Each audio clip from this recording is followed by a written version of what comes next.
Hello guys and welcome back to Planet 40k Necrons. I had a not really a break. I had COVID and I recovered, but I kind of didn't fully recover, so I had to take a little bit more time off, although I had a few videos in the bank, so I've been giving you a few bits here and there, but I'm hopefully back and ready to go.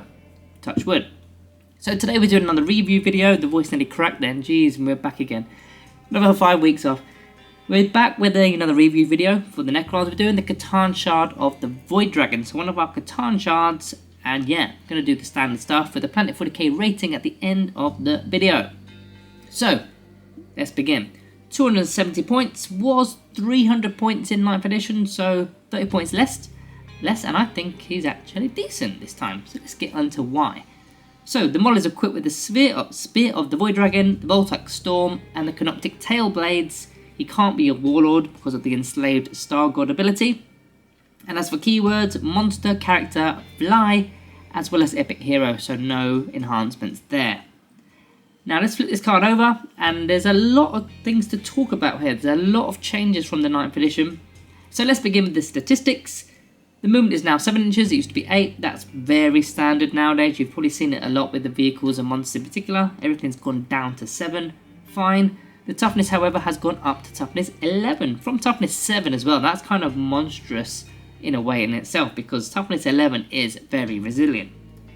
This armor save it used to be a 3+ armor save. I know the other guys were 4+ in 9th edition, but this guy used to be 3+. He's now gone to a 4+, alongside his 4+ invulnerable save, which is as it was. He's got 12 wounds instead of 9, nice. Leadership 6+, also decent, and objective control is 4. Not quite the objective control of the Deceiver, which was 6, but it's still decent for a standalone monster. So that's the stats. I'm okay with that. That toughness in particular is a key highlight there. Toughness 11, love that. As for the actual weaponry, let's go with the range weapons first. There's 2 to talk about here. The first one is Spear of the Void Dragon, which of course is what we had in 9th edition. Now this is anti-vehicle 2+, so what this means is if you're wounding a vehicle model, you don't need to look at your strength, you don't need to look at their toughness, you simply just need a 2+, and that will count as a critical wound.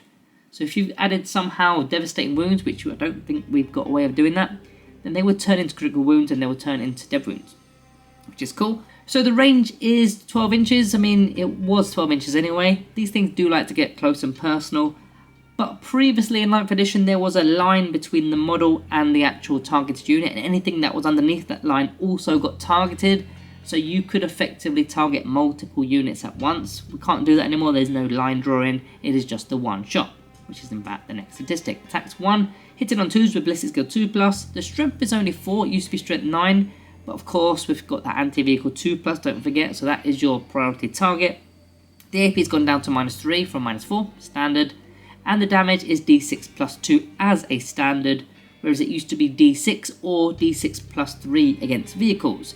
So you can call it a nerf, but you can also call it a buff, because if you're not targeting a vehicle, then you're still getting the D6 +2, although to be honest with you, you're only strength 4 against non-vehicles, so you probably are. So in a way it is kind of a nerf, but you know, you take that as it comes. As for the second range attack, we've got the Voltaic Storm, which used to be the Catan power that we had in 9th edition. Of course we used to have the selection of the Catan powers, we've lost all that stuff now. But we've got a ranged weapon which has the blast keyword as well as sustain hits 2, effectively Tesla, but with blast, which is nice. 18-inch range, D6 +3 attacks, hit on 2s, strength 7, -1 AP, and it's 2 damage. So this going up against virtually any kind of infantry you're wounded on 3s or, well, 3s or 2s really, isn't it? -1 AP is nice, especially against hordes. I would like to have seen it -2 AP for Space Marines for example, but -1 still gives them a 4+ armor, and 2 damage means you're removing models, whether it's a Space Marine, whether it's a Termagun, they're gone. Now we've got blast and sustain hits 2, so that's decent. I mean, if you're going up against an infantry unit, the likelihood is they've got at least 5, so you're going to get at least an additional shot there. Maybe going up against 10, maybe going up against 20, that would be 4 extra shots. And with sustain hits 2, and it's D6 +3, so that's what, an average of 7, then you add the blast on top, you could be looking at sort of 9, 10 shots just there, which is decent, it's decent. And that's just the range side of the war gear. We've got melee options as well. We've got 2 in fact again, which means this thing is kitted out. The first one is, again, the Spear of the Void Dragon. It comes in 2 different profiles.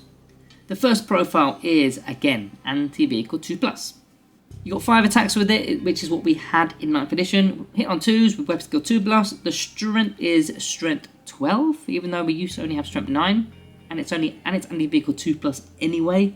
So that means you can go up against monsters and still be pretty high in terms of strength. Minus 3 AP, and the damage is D6 plus 2. Again, we used to only have D6. We've now got D6 plus 2 as a standard, whether it's vehicles or not, which is nice. So we've got an anti-tank, anti-monster weapon right there. And of course, wounded on 2s against vehicles is really good. So that's 2s and bang. We've got a second profile with this, which we didn't used to have, I don't believe. I'm just going to double check this because I didn't think we did. No, we didn't have a second profile. We've now got the sweep profile. So you're doubling your attacks with 10, hit on 2s again, strength 8, minus 1 AP, and 2 damage. So you're now wounding pretty much anything that's toughness 4 or less on 2s. So that now includes standard Space Marine Intercessors. Minus 1 AP again is a little bit lackluster against those kind of units. Against Gaunts, that's fine, puts them on a 6+, and 2 damage removes whatever. So again, that's a pretty decent one there, and I quite like the options there when you've got 2 different profiles. But the melee attacks get even better than that, because we've got the Canoptic Tail Blades, which are extra attacks. Now this used to be D6 extra attacks, now it's just 6, it's just a straight 6. Again, hitting on 2s, strength 6, minus 1 AP and 1 damage. It used to be minus 2 AP. So when you start to add all these attacks together, for example the sweep profile with 10 attacks, which is an anti-infantry weapon, and then on top of that with the Tail Blades, 6 more attacks, anti-infantry weapon, that's a buttload of attacks for anti-infantry. So he's slaughtering infantry weapons, slaughtering infantry units, he's slaughtering vehicles, and he's even got the capability to smash up monsters because he's still strength 12 with the strike profile. So all in all, I'm very impressed with the weaponry, and I think this Catan has slightly gone under the radar for me personally. Let's move over to the ability side of the data card. Deadly Demise D6. Now this in 9th edition used to be Deadly Demise D3, but, well, it wasn't Deadly Demise, it was Explode or whatever it's called. There was a name for it, wasn't there? I'm going to go and get it. It was Reality Unravels. It was D3 within 6 inches. It is now D6 within 6 inches, but it used to be on a 4+ roll. It is now a 6+ roll. So slightly more difficult, but it does a bigger explosion because of D6.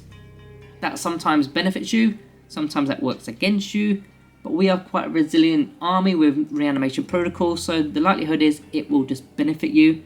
And if you can get this guy to, well, you don't want him to die, but if he does go down in your opponent's areas with their units nearby, then happy days, they're going to go bang as well. Reanimation protocols is also got as his unique, well, it's not unique, it's the faction ability, Matter Absorption. So at the start of your shooting phase, select one enemy vehicle unit within 12 of this model, and you roll 1d6 on the 2+, they simply suffer d3 mortal wounds, and you regain that many wounds that you've lost. So if you roll a 2 on the d3, out of the 3, so you would roll a 3 or a 4 if you're doing a d6 I suppose, you would get the 2 wounds back as well. So you're handing out 2, getting 2 healed back. That's really nice, and that's in your shooting phase. Whereas we used to have to destroy an entire vehicle to do that, now we're just simply throwing it out like a smite attack. Don't forget we've got reanimation protocols in our own command phase. So we're healing in the command phase, pretty much going to be healing in the shooting phase. That's nice, especially when you've got a toughness 11 unit with 12 wounds and a 4+ invulnerable save, and the next ability, which is in the Necrodermis ability, to half all damage. So that is pretty impressive. I mean, I'm already starting to think about the Transcendent Catan, where you could take the enhancement and have a 4+4 no pain save, but being able to regain an additional D3 in the shooting phase, that is pretty good. That is pretty good. Now that isn't actually reanimating, so you can't be adding the Canoptic Reanimator's ability to the shooting ability with the Master Absorption. That doesn't work because it's not reanimation protocols, it is simply just healing, so don't be adding it on there.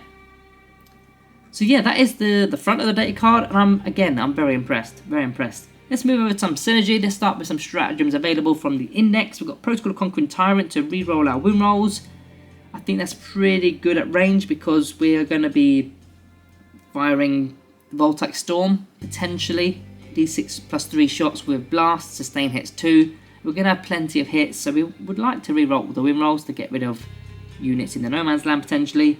You've got the Protocol of a Sunstorm, so you can actually advance and still fire your weapons, although you won't be able to charge, of course, because you've advanced. And you've also got a couple that are from the core rules. You've got the Epic Challenge Stratagem, because this is a character, so you can get into engagement range of a unit with the leader and just start attacking the leader, because you have precision.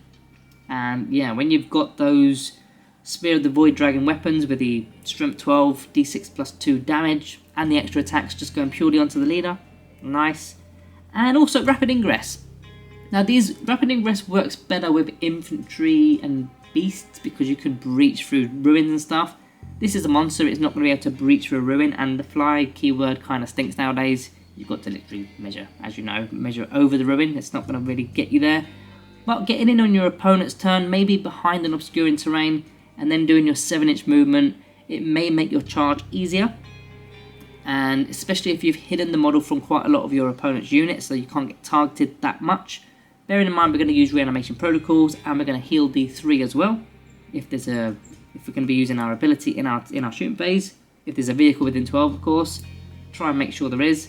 That way, even if you do get targeted, you're going to get it all back. And a reanimator as well would actually help too. So yeah, you can make your charge much easier to do with Rapid Ingress. You've then got the Technomancer, which will heal another D3, and this will be in your movement phase. So now you've got 3 phases. You've got the command phase, you've then got the movement phase, you've then got the shooting phase. That's epic when you've got toughness 11. That's really good. Reanimator, of course, for the reanimation protocol. So that's not the Technomancer ability, and it's not the Matter Absorption ability, but it is the reanimation protocols in your command phase ability. So you can be getting double, or D3 times 2 if you like. Nice. But yeah, that's all the major synergy that I want to talk about today. There may be a few little bits and bobs, but that is the major stuff. So let's move into the battlefield role as well as secondary mission scoring. Battlefield role is one of our big bads. You're going to be throwing this up there and trying to cause carnage effectively. It's got the anti-vehicle weapon, so ideally that's your target. You're going to be going for the anti-vehicle, or you're going to be going for the vehicles.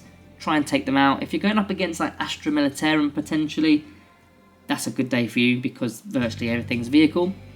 It's going to be an objective clearer. If it gets into the no man's land and there's some, I don't know, some infiltrators sitting there, chilling out, they won't be chilling out for that long because this thing is just going to destroy them. End of.